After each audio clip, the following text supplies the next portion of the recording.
नमस्कार दोस्तों, आप सबका स्वागत है मेरे YouTube चैनल के ऊपर जिसका नाम है प्रॉफिटेबल ट्रेडर्स।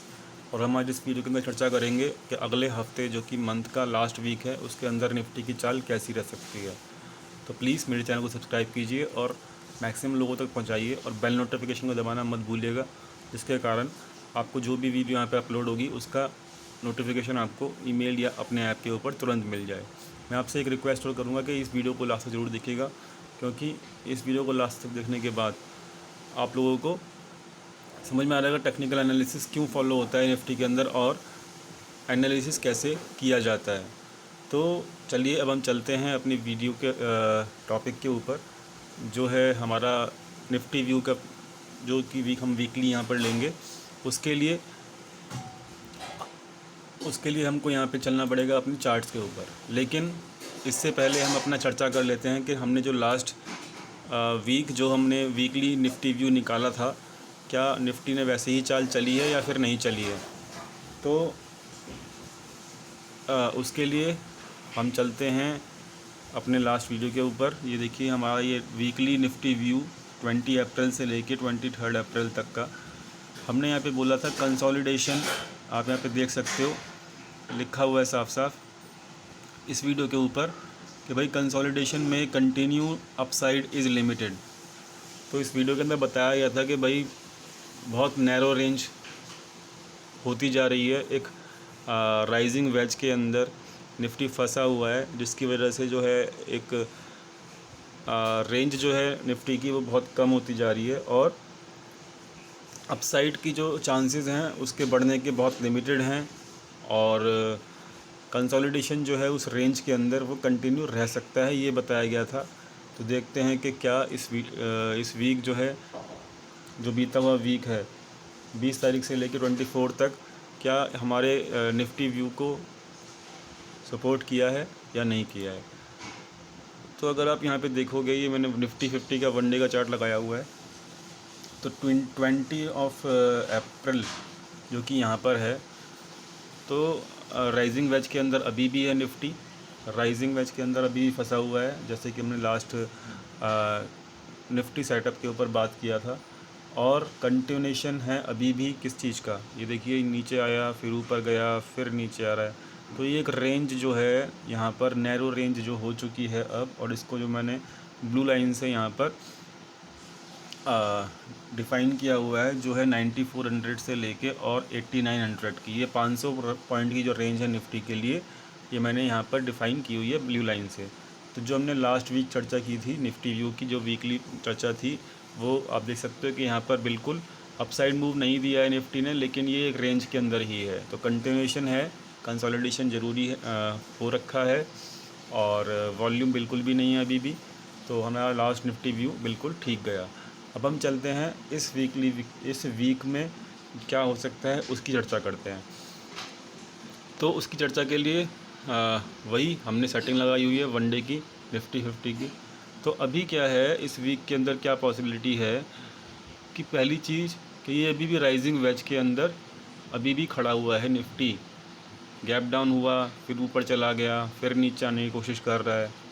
बट क्या है कि ये राइजिंग वेज के अंदर फंस गया है, और इसके सिंपल सा एक इम्प्लीकेशन होता है, इसका सिंपल सा मतलब होता है कि वॉलेटिलिटी को कंट्रोल करना राइजिंग वेज के थ्रू, मार्केट को धीरे धीरे ऊपर लेके जाना। और वॉलेटिलिटी मार्केट के अंदर जो थी, ये देखिए कितनी बड़ी वॉलेटिलिटी यहाँ पर थी, फिर वॉलेटिलिटी फिर कम हुई, फिर कम हुई, और अब फिर कम हो गई, और अब बिल्कुल मार्केट से वॉलेटिलिटी, मतलब मार्केट की जो मूवमेंट है वो बिल्कुल कम होती जा रही है यहाँ पर इस राइजिंग वेज की जरिए। तो अभी भी आप देख सकते हो कि भाई राइजिंग वेज के अंदर फंसा हुआ है निफ्टी, और ये अभी भी इसके अंदर से नहीं निकला है। और सेकंड इम्पॉर्टेंट चीज़ जो कि हमको देखने वाली है कि 500 की जो रेंज है, जो मैंने अभी आपको बताया कि 8900 से लेके 9400 की जो रेंज है, वो यहाँ पर अभी भी इस रेंज के अंदर ही आप देख सकते हो पूरे अप्रैल हो चुका है। मतलब 9 अप्रैल से इस रेंज के अंदर ये मार्केट आया, और 9 अप्रैल से लेके अभी टोटल 24 अप्रैल हो चुका है, ऑलमोस्ट मंथ एंड आने वाला है, और ये 500 पॉइंट के रेंज में फंस गया है। ये मार्केट ऊपर जाता है, नीचे आता है, फिर इसका ऊपर जाता है, फिर ये नीचे आता है और फिर ये ऐसे ही कर रहा है। तो अब ये आगे क्या कर सकता है? देखिए आगे सिंपल सी बात है कि अभी भी वॉल्यूम के साथ अगर हम इसको कनेक्ट करके देखेंगे तो वॉल्यूम आप देखो, वॉल्यूम की जो ये जो ब्लैक कलर की जो मूविंग एवरेज की लाइन है वॉल्यूम की, बिल्कुल नीचे की तरफ जा रही है। मतलब इसमें कोई भी इंडिकेशन ऐसा नहीं है कि जो आपको ये बता सके कि भाई वॉल्यूम मार्केट के अंदर वापस आ चुके हैं। और ये सिंपल सी बात है, जब से सेबी ने कंट्रोल किया है शॉर्ट सेलिंग को तब से ही ये चल रहा है। लेकिन मार्केट जो है वॉल्यूम के बिना भी मूव कर रहा है 500 की रेंज में। तो यही मार्केट की खूबी होती है कि अगर वॉल्यूम नहीं होता मार्केट के अंदर तो मार्केट एक रेंज में ही क्या कहते हैं ट्रेड करता है। और जिस दिन ये वॉल्यूम यहाँ पे वापस आएगा तो ये रेंज या तो ऊपर की तरफ, ये जो 9400 की जो रेंज है या तो ऊपर की तरफ ब्रेक होगी या फिर नीचे 8900 की तरफ ब्रेक होगी। लेकिन ये ब्रेक ज़रूर होगी जब कभी भी यहाँ पर वॉल्यूम मार्केट के अंदर आएगा, तो इस बात को याद रखिएगा। लेकिन यहाँ पर जो पैटर्न बनना है राइजिंग वेज का, तो ये राइजिंग वेज जो होता है एक बेयरिश पैटर्न होता है, क्योंकि इसके अंदर अपसाइड बिल्कुल लिमिटेड होती चली जाती है। जैसे जैसे प्राइस ऊपर जाता है वैसे वैसे इसका लिमिट बंध जाती है प्राइस की। तो उसके बाद क्या होता है, ये प्राइस नीचे गिरना ज़रूरी होता है। लेकिन ये गिरेगा कब, ये देखने वाली बात है। वॉल्यूम कब वापस आएगा ये हम कुछ नहीं कह सकते, मार्केट में हम वॉल्यूम के ऊपर कंट्रोल नहीं कर सकते। तो अभी फ़िलहाल यही है अगले वीक के लिए भी कि 9000 का 8900 से लेकर 9000 की जो रेंज है वो डेफिनेटली काम करेगी आपका एज इन सपोर्ट। और जब तक ये 8900 से लेकर 9000 की जो रेंज है, जब तक कि वॉल्यूम के साथ ब्रेक नहीं होती है, जो कि नीचे आपको कैंडल मिलेगा देखने को आगे आने वाले हफ्तों में, जब तक ये 8900 से लेकर 9000 की जो रेंज है नहीं टूटेगी नहीं टूटेगी नहीं टूटेगी। याद रखिएगा, ये यूनिवर्सल रूल है। किसी भी रेंज को ब्रेकआउट करने के लिए, चाहे वो अपसाइड हो चाहे वो नीचे हो, रेंज वॉल्यूम का होना बहुत ज़्यादा ज़रूरी है। तो अभी के लिए यही है व्यू कि अगले हफ्ते भी 8900 से लेकर 9000 के बीच में सपोर्ट मिल सकता है और अपसाइड जो है 9400 तक रह सकती है। तो अभी भी यही 500 का पॉइंट्स का अभी भी रूल रहेगा। लेकिन मार्केट का वॉल्यूम अगर आता है तो ये नीचे की तरफ ब्रेकआउट ज़रूर दे सकता है। इसका अपसाइड ब्रेकआउट होना बहुत ही डिफ़िकल्ट है, क्योंकि ये एक राइजिंग वेज पैटर्न के अंदर फंसा हुआ है। तो हमारे हिसाब से प्राइस जो है बहुत लिमिटेड है और प्राइजेक्शन जो है बहुत लिमिटेड है।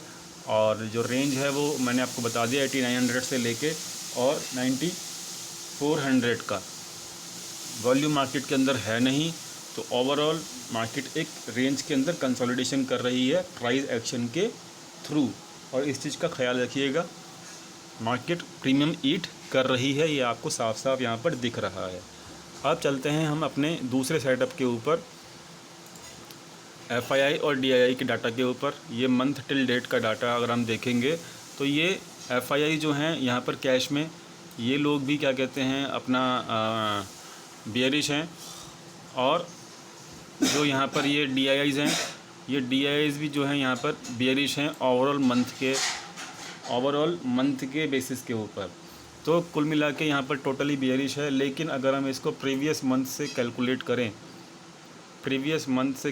करें तो आप देख सकते हो कि पिछले 2 महीने में यानी कि फरवरी और मार्च में जितनी एक्टिविटी की थी FII ने और DII ने मिलके, यहाँ पे DII का भी जो बाइंग परसेंटेज है वो 55,000 जो कि बहुत अच्छा है, 16,000 जो कि बहुत अच्छा है। और यहाँ पर सेलिंग परसेंटेज ऑफ FII पहले 2 फरवरी और मार्च में वो बहुत ही अच्छा था।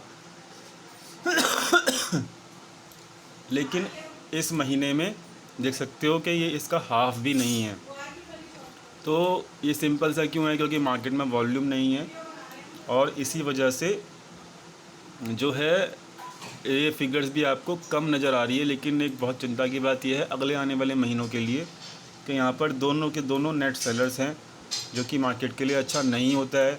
मैं ये नहीं कह रहा कि ये अभी से क्या कहते हैं एक चिंता का विषय है, लेकिन आगे आने वाले मंथ्स के लिए ये एक चिंता का विषय ज़रूर हो सकता है। तो ख्याल रखिएगा कि दोनों के दोनों यहाँ पर नेट सेलर्स हैं और मार्केट में वॉल्यूम नहीं है, इसलिए यहाँ पर इनकी जो फिगर्स है बहुत ही लिमिटेड नज़र आ रही है।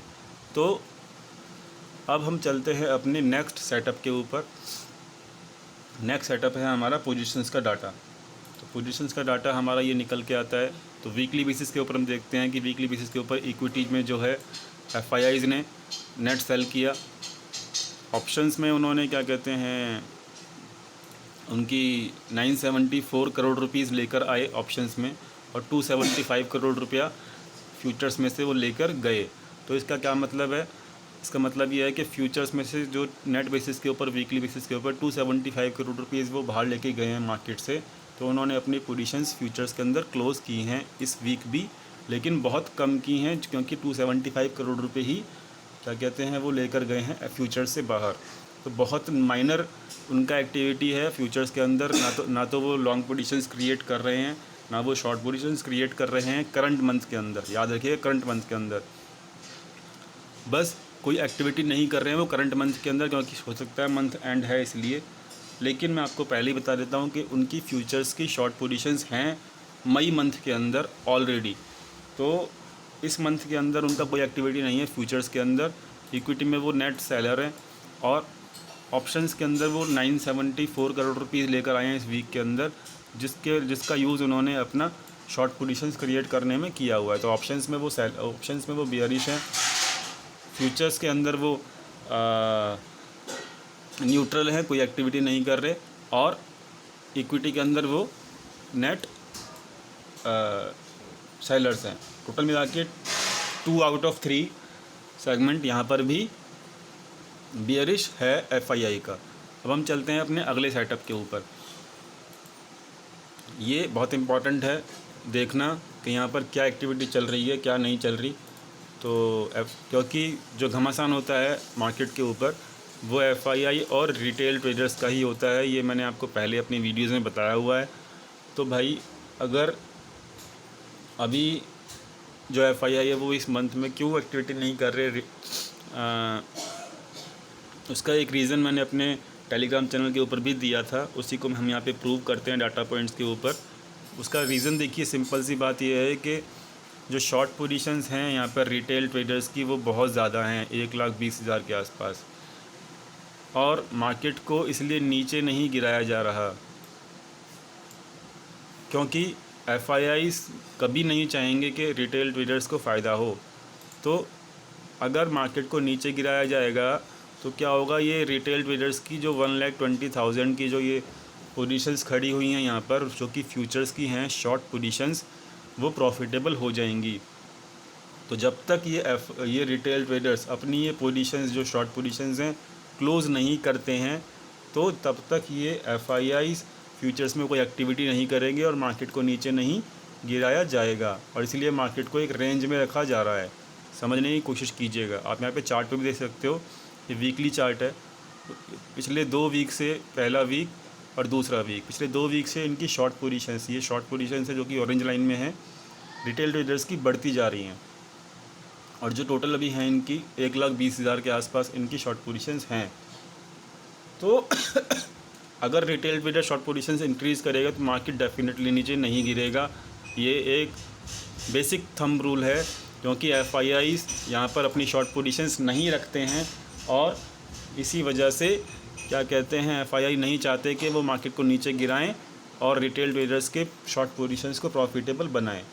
यहाँ पर एफआईआईज़ की जो शॉर्ट पोजीशंस है वो मात्र 39,000 हैं, 39,000 हैं, जिसका कोई इम्पैक्ट शायद ना पड़े। और क्योंकि जब मार्केट नीचे बहुत तेज़ी से गिरा था उस वक्त जो मार्केट में एफआईआईज़ की जो नेट पोजीशंस थी शॉर्ट वाली तकरीबन 6 लाख या 5.5 लाख के आसपास थी, उसके मुकाबले में 93,000 जो पोजीशंस हैं, और 39,000 जो पोजीशंस हैं वो बहुत ही कम है, ऊँट के मुंह में जीरा है।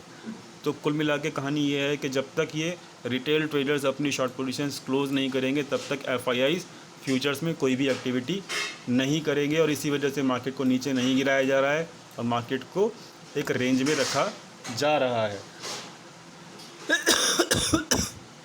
अब हम चलते हैं अपने आखिरी सेटअप के ऊपर, जो कि है हमारा ऑप्शन चेन। तो याद रखिएगा कि ये 30 तारीख की ऑप्शन चेन है, 30 अप्रैल की, और ये एक मंथली क्लोजिंग भी है। तो मंथली क्लोजिंग के अंदर देखिए जो कि कहानी नज़र आ रही है मुझे, 9,000 का जो सपोर्ट नज़र आ रहा है वो बहुत ही साफ़ है, मंथली क्लोजिंग में आप देख सकते हो 29 लाख का ओपन इंटरेस्ट खड़ा है यहाँ पे, जो कि सबसे हाईएस्ट है पुट साइड के ऊपर। तो ये क्या है, ये पुट राइटर्स हैं। पुट राइटर्स क्या करेंगे, 95 रुपीज़ का जो यहाँ पर ये प्रीमियम अभी भी खड़ा हुआ है, इसको पूरा पूरा खाने की कोशिश करेंगे। इनका ऑब्जेक्टिव यही है कि जब तक ये 95 रुपीज़ का जो प्रीमियम है, जब तक जीरो ना हो जाए या फिर ज़ीरो के आसपास ना हो जाए, तब तक ये अपनी पोजीशंस क्लोज़ करना शुरू नहीं करेंगे। तो मेरे हिसाब से मार्केट में इस हफ्ते 9000 का पोजीशंस को 9000 के लेवल को तोड़ना बहुत डिफ़िकल्ट होगा मार्केट के लिए, अनटिल एंड अनलेस कोई न्यूज़ ना आ जाए। न्यूज़ का हम कुछ नहीं कर सकते, लेकिन अगर न्यूज़ नहीं आती है तो ये 95 रुपीज़ का प्रीमियम टोटली किसकी जेब में जाएगा, इनकी जेब में जाएगा, जो ये 29 लाख यहाँ पर पोजीशंस खड़ी हुई हैं ऑप्शन पुट राइटर्स की। तो ये डेफिनेटली 9000 का एक बहुत अच्छा यहाँ पर सपोर्ट है ऑप्शन चेन के ऊपर। और 9000 से नीचे का जो है आप देख सकते हो, 9000 के नीचे यहाँ पर ऑप्शन कॉल राइटिंग बिल्कुल भी नहीं है, बिल्कुल माइनर है। और यहाँ पर भी ये लोग राइटिंग कर रहे हैं, 14 लाख पोजीशंस खड़ी हुई हैं। तो ये लोग भी यहाँ पर राइटिंग कर रहे हैं, फ़ायदा उठा रहे हैं, क्योंकि इनको पता है कि ये लोग अपना प्रीमियम खाएंगे पुट राइटर्स। तो मार्केट डेफिनेटली एक रेंज में रहने वाली है। और इन लोगों ने कॉल राइटर्स ने 92 और 94 दोनों के अपना, दोनों 93 और 94 दोनों के ऊपर ये 55 रुपीज़ का प्रीमियम है और 86 रुपीज़ का प्रीमियम है। इन कॉल राइटर्स ने ये प्रीमियम को टारगेट किया हुआ है इस वीक में, और ये पूरा ये इनको ज़ीरो कर देंगे। तो कुल मिला के कहानी ये है कि जो अपसाइड लिमिटेड है वो 94 और 93 के आसपास ही है, और जो डाउन साइड लिमिटेड है वो 9000 के आसपास यहाँ पर लिमिटेड है। 9000 से लेके 89000 तक, 9000 से लेके 8900 तक। कुल मिला के यही कहानी है कि मार्केट एक रेंज में रहेगा, एक 500 पॉइंट की रेंज में रहेगा इस वीक भी, और इसलिए हमको स्टॉक्स स्पेसिफिक होना बहुत ज़्यादा ज़रूरी है। अब हम चलते हैं अपने ये ट्विटर के ऊपर, जो हमारा हैंडल है ट्विटर हैंडल, इसका जो लिंक है वो आपको वीडियो के नीचे मिल जाएगा। तो उसको जाके आप लिंक को जाके और ट्विटर पे आप अपडेट्स चेक कर सकते हो। तो यहाँ पर देखिए, मैंने कल जो है मैंने यहाँ पर कुछ स्टॉक्स डाले थे जिसकी हमने चर्चा अपने सीरीज़ के अंदर भी की थी। उन स्टॉक्स का टारगेट अचीव होता नज़र आ रहा है। जो स्टॉक्स हमने यहाँ पे अपने टेक्निकल एनालिसिस किया था, जुबिलेंट फूड हमने कहा था कि भाई 1580 में बेचिए, और देखिए करंट मार्केट प्राइस उसका 1460 है। ग्रासिम जो है हमने 510 पे बेचने के लिए कहा था, 485 के आसपास है। मदरसन हमने 85 के आसपास बेचने का कहा था, 72 के आसपास है। एक्सिस बैंक हमने 428 पे शॉर्ट पोजीशन बनाई थी, और ये 413 नहीं है, अभी करंट जाके देखोगे 405 हो चुका है। सन फार्मा 485 पे था, बेचा था हमने, और 485 पर ही खड़ा है। BPCL 360 पे खड़ा, 360 पे बेचा था, करंट मार्केट प्राइस जाके देखिए 348 हो चुका है। तो कुल मिला के अगर आप ट्विटर पे आएंगे और ज्वाइन रहेंगे, कंटिन्यू कर रहते हैं ट्विटर के ऊपर, तो आपको इस तरीके से आपको कुछ स्टॉक्स के नाम भी मिलेंगे। और सबसे इम्पॉर्टेंट है टेलीग्राम पे अपडेट रहना, क्योंकि ये सब चर्चा हम टेलीग्राम चैनल के ऊपर करते हैं। तो टेलीग्राम और ट्विटर पे ज्वाइन कीजिए, उसका लिंक जो है आपको वीडियो के नीचे मिल जाएगा।